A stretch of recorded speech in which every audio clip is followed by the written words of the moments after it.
It's no secret that Rick and Morty had an uphill battle this year. From a general waning interest in the show as a whole, to the fact that co-creator Justin Roiland was replaced by newcomers as the voices of both Rick and Morty, the series had a lot of work to do to prove itself. But somehow, against all odds, Rick and Morty just quietly had one of its best seasons in years, and has seemingly won over a lot of goodwill in the process, despite plenty of fans still being angry about the recast. Even I was planning to reel in my coverage of Season 7 a bit, but after this latest season finale, there is no way I couldn't talk about the season as a whole. This year we got really fun one-offs, one of the best major lore bomb episodes the show has ever done, and an incredible character-driven season finale, possibly my favorite season finale in the entire series. So in this video, I just want to go ahead and break down a few of my favorite season highlights, and of course, go over that incredible season finale. For me, one of the most fun things about watching Rick and Morty is Rick's insane variety of high-tech gadgets, and honestly, today's sponsor is one of the few things in real life that gives me that same feeling. Today's sponsor is the Red Magic 9 Pro gaming phone. I am generally not much of a mobile gamer, but with this thing, that has changed. The Red Magic 9 Pro is just an unbelievably slick piece of hardware, and despite its incredibly slim design, it houses a ridiculous battery that can be fully charged in just 35 minutes, but still gives you up to 56 hours of battery life.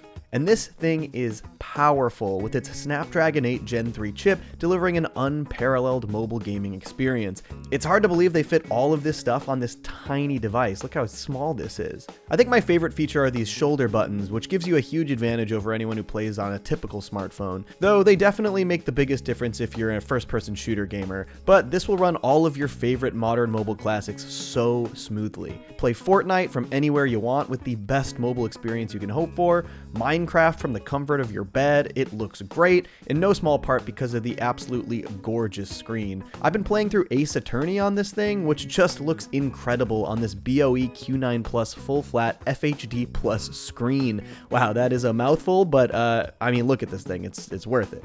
If you want to upgrade your mobile gaming experience, visit the link in my description and check out this amazing device. The Red Magic 9 Pro is the coolest gaming phone on the market. Again, click the link in the description and check it out today.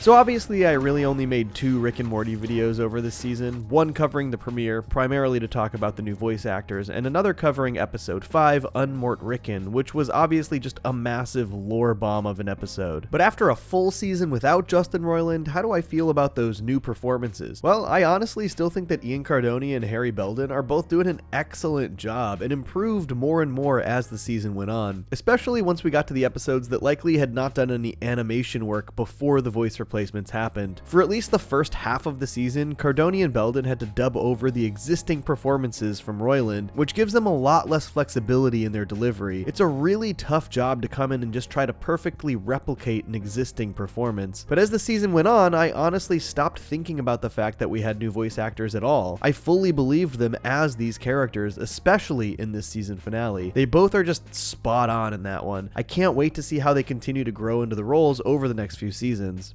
I'm staying here. No, we're Rick and Morty. I'm not leaving without you.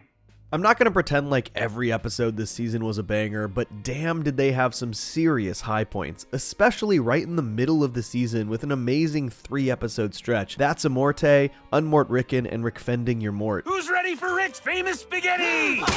That's Amorte was such a great surprise, an episode that was teased in the trailer and felt like it could have been very stupid, but ended up exploring some really profound moral and philosophical questions. On its face, if you told me the episode was about Rick serving spaghetti that's made out of dead people, I probably would have rolled my eyes. Serves me right. Serves me right up like a delicious plate of corpse spaghetti. When Morty wants to come clean about eating this planet's dead folks, it becomes a massive, booming industry that wants to take advantage of this fact. And when that industry explodes, the planet becomes an absolute wasteland, with the government facilitating and encouraging mass suicide to supply their spaghetti operation. Morty tries countless unsuccessful solutions to keep the spaghetti without killing countless citizens, but the absolute highlight of this episode is Rick's plan to flat out end the death spaghetti industry. One one final citizen decides to kill himself to provide their body as spaghetti, but before he dies, everyone has to watch the most important events of his entire life broadcast across the planet. What ensues is one of the strongest 2.5 minutes in this show's entire history, showcasing the most complicated nuances of a person's entire life. The good, the bad, the ugly, the complexities that come with finding happiness, and all of it is set to an incredible cover of Oasis's Live Forever, performed by Katomi and Ryan Elder. I just absolutely cannot get over how well this story was told without any dialogue. The details in this 158-second montage are incredible. This guy's earliest memories are his parents, building with Construx toys and eating jam surrounded by a series of tall buildings. We see how this influences him to draw skyscrapers himself as a young kid. We can see inside his locker there's a book about introductory mechanics, right before we see his first girlfriend, Amber. He shows her his room, filled with model buildings and structures, posters of architecture. They graduate and he drives off to college while she cries at his departure. He's chosen to follow his dreams of architecture even if it means being far from Amber. He does his best in school but is clearly distracted. He and Amber fight over the phone. He fails his architecture class.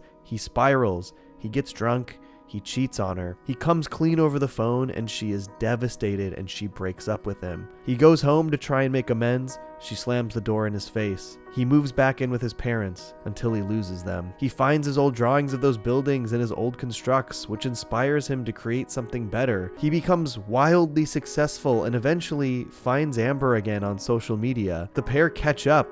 She's married. She has kids, but they get drunk and they reconnect and they fall back in love. They break up Amber's family. She gets a divorce, and then they live happily together for years until she eventually passes away. He eats jam at her grave outside those tall buildings that inspired him as a child. I am so impressed by this montage. It shows how we're influenced, what inspires us. It explores the what ifs of life so thoroughly, so quickly. I love that this isn't a neat love story. It's complex and filled with morally questionable decisions. It's about how following dreams, following happiness has ramifications on those around you. It shows how difficult balancing life and love can be. It shows how failing at fulfilling your goals and dreams doesn't mean it's over for you. There's always a chance to find something new. It shows that even if somebody reaches the end of his life entirely fulfilled, having gotten everything he ever wanted, it doesn't mean there isn't pain and heartbreak left in its path. It shows how one decision can change the entire course of your life. It's a really special sequence. It actually shares a lot in common with probably my favorite film of the year, Past Lives, which I just want to shout out and recommend. Seeing every nook and cranny of this man's life is exactly what everyone needed to see in order to never want to eat corpse spaghetti ever again. People get so caught up in what they want. They get so main character syndromed that they forget everyone else's life is just as nuanced and complicated as theirs is. This is just a really excellent episode. I loved it a lot. It wasn't the death, was it? It was the complexity of life. I've already talked a ton about Unmort Rickon in a dedicated video, but I want to touch again on some of the stuff I liked most about that one. If you're interested in my full thoughts, make sure to check out that video after this one. This episode obviously reveals a ton of huge important aspects of the lore, like the fact that Rick and Rick Prime were the only two Ricks to invent portal travel themselves, and also that Diane wasn't just killed in Rick's universe, but erased from every single universe. A pretty devastating reveal, but fitting given that we had never really seen any alternate version of Diane. But man, do I love the major choice made moving forward here. Rick Prime has always been a massively important puzzle piece in our Rick's history, but as a villain, he's kind of a red herring. His importance is tied to Rick's past and Rick himself. He isn't the boogeyman waiting in Rick's future. That honor goes to Evil Morty, who makes a huge and unexpected return in this one. But honestly, I've always found Evil Morty more compelling than Rick Prime, which is why this all worked so well for me. Rick Prime is still massively important to Rick's backstory, but they've basically opted to use him to show exactly how dangerous Evil Morty is. They spent a season and a half hyping up this guy as the next big thing, only for Evil Morty to swoop back in and take him out himself easily, while gaining absolute power over our Rick with this device that can erase any being from the multiverse entirely. Just don't force me to improve on the design.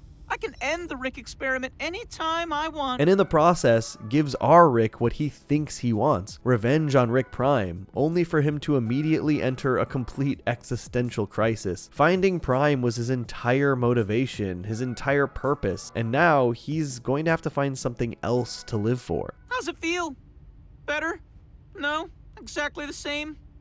Yeah, it always does. They do such a great job illustrating this through the Mazzy Star song previously used in the episode Rick Potion number 9 back in season 1, after Morty's entire concept of reality had been broken open when they dimension hopped and replaced their dead selves, illustrating exactly how much of a world-shattering event this is for Rick. It's just as world-shattering as that was for Morty in season 1. Like I said, I had a ton to say about this episode in my dedicated video, so I'll link that in the end card. Check it out after this one. This episode was followed by probably the show's best clip show style episode since Morty's Mind Blowers in season 3, called Rick Fending Your Mort, where a cosmic all-seeing being starts showcasing previously unseen Rick and Morty adventures. There are so many funny clips in this one, including some that I've seen going around Twitter, which I think says a lot about how the show is being received right now. It's been years since I've seen a new Rick and Morty clip being passed around social media with people hyping it up. It's this great runner about Rick making different types of guns for Morty, all of which lead to some misunderstanding, like this gorilla gun. I thought it would turn him into a gorilla. Why would you want a bully to be a gorilla?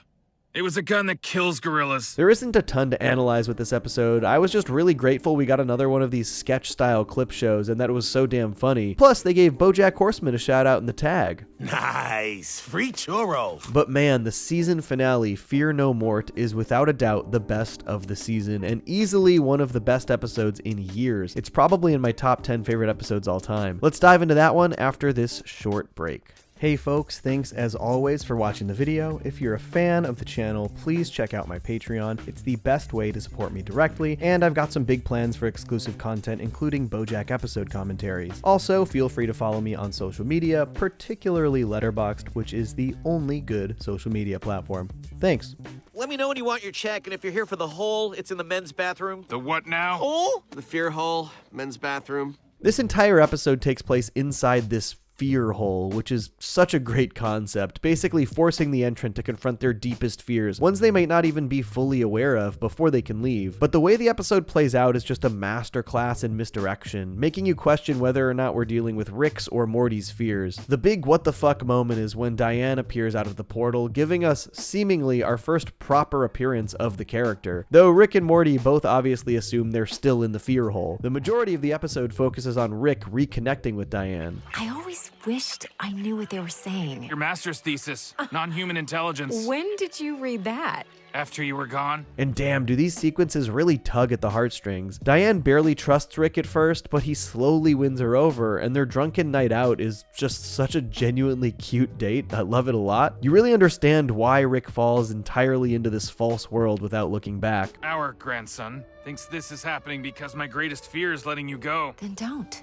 I don't want to. Then kiss me. But the end of the episode, of course, reveals that Rick was never in the hole at all, only Morty was. It was ultimately all about his fears. And I'm not gonna lie, at first I felt a little cheated. I had been watching this thinking it was this important character study of Rick, even though Diane probably wasn't real. But in reality, it was an incredibly impressive character study of Morty. Rick's entire relationship with Diane here is a manifestation of Morty's subconscious. I love the fact that Morty's subconscious conjured all of these truly lovely moments for his grandparents. Obviously, he doesn't know Diane, but it also means that deep down, he thinks Rick is capable of connecting with someone on this level again, even if that person is a fear clone that's consuming him. But I think much more importantly, the episode's focus on Rick's relationship with Diane directly correlates with Morty's actual biggest fear. At the end of the episode, with all of the false exits from the hole, Morty eventually realizes what he needed to get over. His fear that he is overly reliant on Rick. His fear that he doesn't mean nearly as much to Rick as Rick does to him. That Morty is just a replaceable piece in Rick's life. I'm afraid that if I jumped into a hole, you wouldn't even bother jumping in after me. You'd just stand there and watch. And the reason this manifested in Morty's subconscious as this reconnection between Rick and Diane is because that is exactly what Diane is to Rick. Diane is the irreplaceable piece. You died everywhere.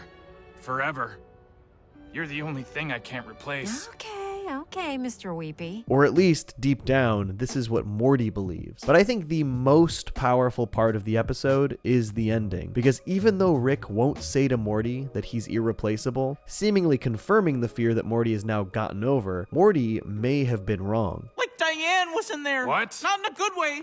Just Trust me? Through his subconscious and the fears he expressed in the hole, it's clear that Morty thinks that Rick wouldn't bother jumping in the fear hole for him, but that he would jump right into that hole for Diane. And here, Rick actually has a chance to do that. But when he runs back to the hole, he thinks better of it. He actually listens to Morty. He trusts that Morty has his best interest at heart. And instead of jumping into the fear hole to see his dead wife, Rick pulls out a photo of Morty, one he just so happens to keep in his wallet, and hangs it on the wall of the hole survivors, proud of his grandson for doing something that he probably couldn't have. Just a top tier ending, so great, representative of the growth of both of these characters over 7 seasons. I can't say enough about how much I loved this episode, or about how impressed I am with season 7 in general. I don't think it was necessarily a perfect season across the board, but its highs were so high, and they seem to be walking down some narrative paths that are really exciting. I was so excited to finally get a little bit more information about the Diane of it all in the middle of the season, but then for them to make her presence a major part of the finale tells me that they may have even bigger plans for her, or at least for her absence in Rick's life down the line. I thought we might eventually see evil Morty again down the road, but this season we got possibly his most badass episode yet. It just really has me optimistic about what they're doing moving forward, and it seems like they have pretty solid plans. Showrunner Scott Marder hinted that they have major story arcs planned through to the end of their current renewal, season 10. In an interview with Comic Book, he said, "I can't tease a lot. I can tell you we're in the middle of writing season 9. I can tell you that we've already got a couple ideas for season 10 that are already kind of pinned. There's a full plan for a full 10 season saga. So if people are on board with what we've been doing the past couple of seasons, we're intending to give them more of that. But there are certainly arcs and cool things and big surprises in store." This is pretty encouraging. It's cool to hear that they're really thinking ahead about the important major beats in the overarching story and pinning those plot points down. I'm excited to see how these stories continue into seasons 8,